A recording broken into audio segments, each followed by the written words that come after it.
आई, बाबा आणि अबोल प्रेम. आज आईबाबांमध्ये पुन्हा कोणत्या तरी गोष्टीमुळे वाद सुरू होता आणि आईने पुन्हा तोच टिपिकल हाऊसवाईफ डायलॉग मारला. खरं तर मी होते म्हणून टिकले. आणि काय, बाबा शांत झाले.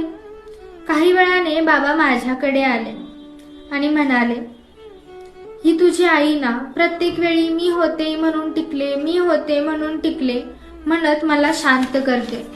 मग बाबांनी एक मोठा श्वास घेतला.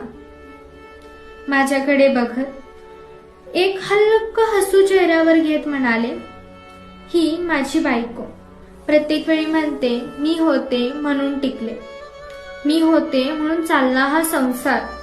पण खरं सांगू, चुकीचं बोलते. मी विचारले, असं का? आणि उत्तर काही असं होतं, माझं लग्न झालं, ती लक्ष्मी पावलांनी माझ्या आयुष्यात आली, कारण घरात तिला तो मान मिळालाच नाही. तरीही ती माझ्या सोबतीने राहिली. धड नोकरी नव्हती, साठणीला कवडी नव्हती, आयुष्यात गडबडलेला मी, पण ती होती म्हणून टिकली.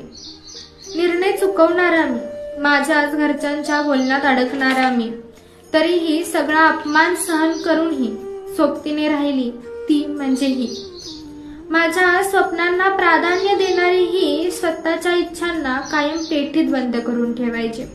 अडचणींना मी हताश व्हायचो, पण तिच्या गाठडीला असणारं सोनं मात्र मला देत म्हणायची, अहो सोनं काय, परत येईल करता, पण तुम्ही जास्त मौल्यवान आहात.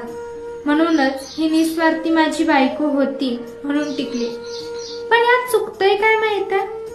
आयुष्याच्या सोबतीला कोणीही नव्हते. त्यावेळी माझी आई, बाप, साथीदार सगळं ही एकटीच झाली. आणि एवढं सगळं करूनही म्हणते मी होते म्हणून टिकले. सत्य तर हे आहे, ही ती आहे म्हणून मी टिकलोय, ती आहे म्हणून मी टिकलोय.